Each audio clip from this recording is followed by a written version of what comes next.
Imagine if 80% of Americans lived in a narrow strip along just one coast, leaving everything from the Rocky Mountains to New York completely empty.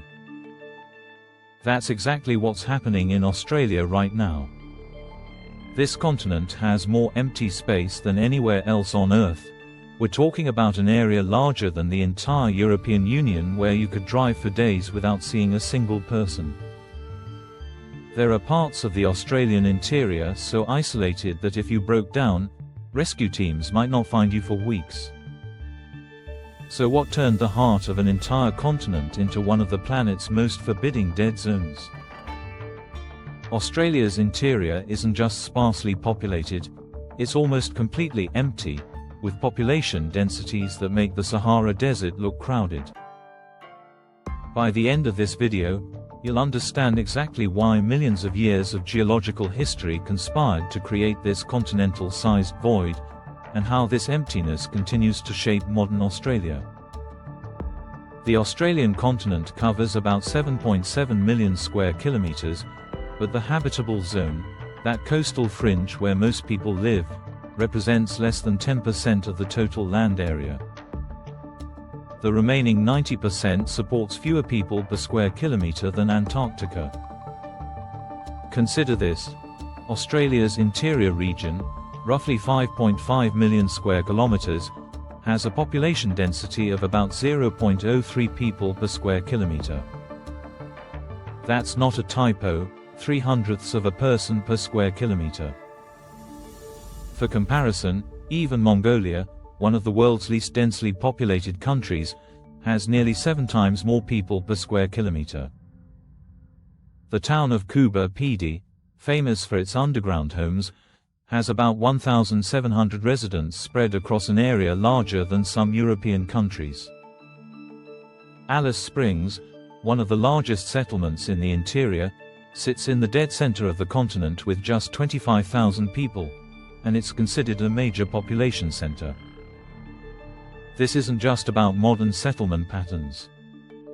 Archaeological evidence suggests that even indigenous Australians, who lived sustainably on the continent for over 60,000 years, maintained relatively low population densities in the interior compared to coastal regions. To understand Australia's empty heart, we need to start with the Great Dividing Range, a mountain chain that runs along the eastern coast for over 3,500 kilometers. While not particularly high by global standards, these mountains create one of the world's most dramatic rain shadow effects. Here's how it works. Moisture-laden winds blow in from the Pacific Ocean, carrying water vapor inland. When these winds hit the Great Dividing Range, they're forced upward. As air rises, it cools, and cool air can't hold as much moisture as warm air. The result? Most of the water falls as rain on the eastern slopes and coastal plains, leaving very little moisture to continue inland. By the time these winds descend the western side of the range, they're essentially wrung dry. This creates a rain shadow that extends across most of the continent. While the eastern coast receives abundant rainfall, Sydney gets about 1,200 millimeters per year. Cities like Alice Springs in the center receive barely 280 millimeters annually. This rain shadow effect is so powerful that it creates distinct climate zones within just a few hundred kilometers. Travel west from Brisbane, and you'll go from subtropical rainforest to temperate woodland to semi-arid scrubland to full desert, all because of how the Great Dividing Range intercepts Pacific moisture. The mountains don't just steal water from the interior, they also create Australia's only major river system on the eastern side. The Murray-Darling Basin, fed by rivers flowing west from the Great Dividing Range, supports most of Australia's agriculture and many of its largest cities. Even if Australia's interior received more rainfall, it would still struggle to support large populations because of what lies beneath the surface, some of the oldest, most nutrient-poor soils on Earth. While other continents have been regularly refreshed by volcanic activity, glaciation, and mountain building processes, much of Australia has remained geologically stable for hundreds of millions of years. This stability sounds like a good thing, but it's actually a curse for fertility. Fresh volcanic soils, glacial deposits, and sediments from mountain erosion all bring essential nutrients that plants need to grow. Australia's interior has been weathered and leached of nutrients for so long that the remaining soils are essentially sterile. The dominant soil types across much of the interior are laterites and other highly weathered soils that are rich in iron and aluminum, but desperately poor in nitrogen, phosphorus, and other essential plant nutrients. These soils are often described as ancient, not just old, but exhausted after millions of years of chemical weathering under harsh conditions. Before we explore how Australians adapted to this harsh interior, I'd love to know, have you ever been to the Australian Outback, or would you want to visit? Let me know in the comments what fascinates you most about extreme environments like this.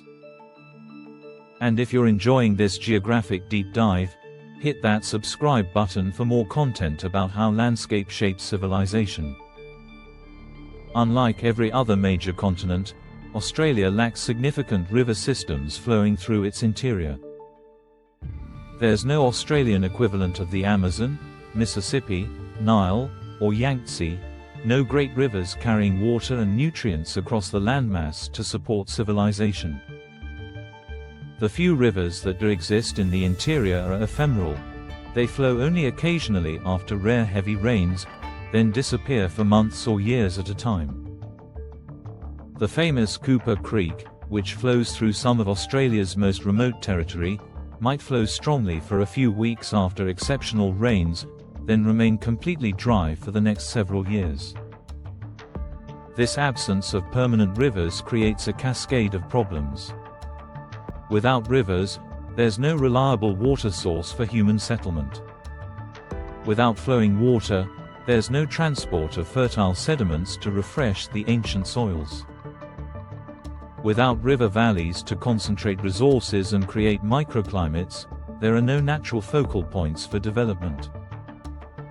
The continent does have underground water sources. The Great Artesian Basin is one of the world's largest groundwater systems. But much of this water is either too deep to access economically, too salty for human consumption, or both. Even where artesian water can be tapped, it often comes up hot and highly mineralized, requiring extensive treatment before use. As if poor soils and lack of water weren't enough, Australia's interior faces extreme heat that makes human habitation extraordinarily challenging.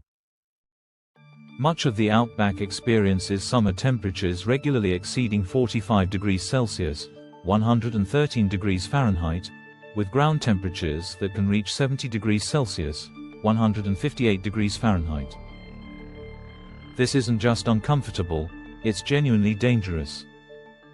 The town of Marble Bar in Western Australia holds the record for the longest heat wave in world history, 160 consecutive days with temperatures above 37.8 degrees Celsius, 100 degrees Fahrenheit. Even winter temperatures in the interior often exceed what most of the world considers hot summer weather. The extreme heat compounds every other problem. It increases water loss through evaporation, makes physical labor dangerous, and creates additional challenges for food storage and transportation. Before air conditioning and refrigeration, establishing permanent settlements in these conditions was nearly impossible. The heat also creates unique challenges that don't exist in other deserts.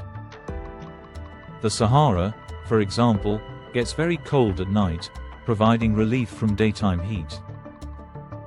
Much of Australia's interior maintains high temperatures around the clock during summer months. Despite these challenges, some Australians have found ways to live in the interior, and their adaptations are fascinating. The underground town of Coober Pedy represents perhaps the most dramatic adaptation to outback conditions. Residents live in homes carved directly into underground rock formations, maintaining comfortable temperatures year-round without air conditioning. These underground homes aren't primitive caves, they're fully modern residences with electricity, plumbing, and internet access.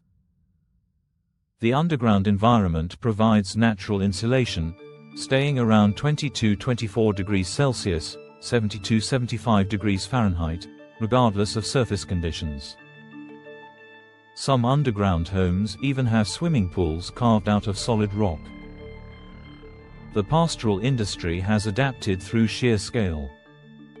Cattle stations in the Outback can cover areas larger than some countries. Anna Creek Station in South Australia spans 24,000 square kilometers, making it larger than Israel. These massive properties work because they need enormous areas to support relatively small numbers of livestock. Modern mining operations have created temporary cities in the most remote locations, flying workers in and out rather than establishing permanent communities. Towns like Newman in Western Australia exist solely to support iron ore mining, with every aspect of life designed around the harsh environment. Ironically, Australia's empty interior has become one of its greatest economic assets. The same geological stability that created nutrient-poor soils also preserved massive mineral deposits that would have been disturbed or destroyed by more active geological processes elsewhere. The Outback contains some of the world's largest deposits of iron ore, gold, uranium, copper, and other valuable minerals. The Pilbara region of Western Australia, despite being almost uninhabitable, generates billions of dollars annually in iron ore exports.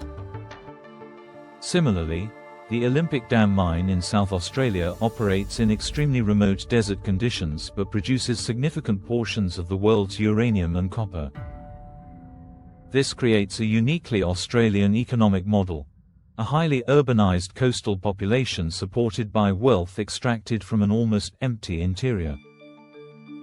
The profits from outback mining help fund the comfortable coastal cities where most Australians live. Climate change is making Australia's interior even more challenging. Rising temperatures and changing rainfall patterns are pushing the boundaries of habitability further toward the coasts. Some areas that were marginally suitable for grazing are becoming completely unusable. However, technology might offer new possibilities. Solar power, which is impractical in many parts of the world, has enormous potential in Australia's sun-baked interior. Advanced water purification and atmospheric water generation technologies could potentially make some interior regions more habitable. There are also discussions about using the empty interior for large-scale renewable energy projects that could power not just Australia, but potentially export energy to Asia through underwater cables.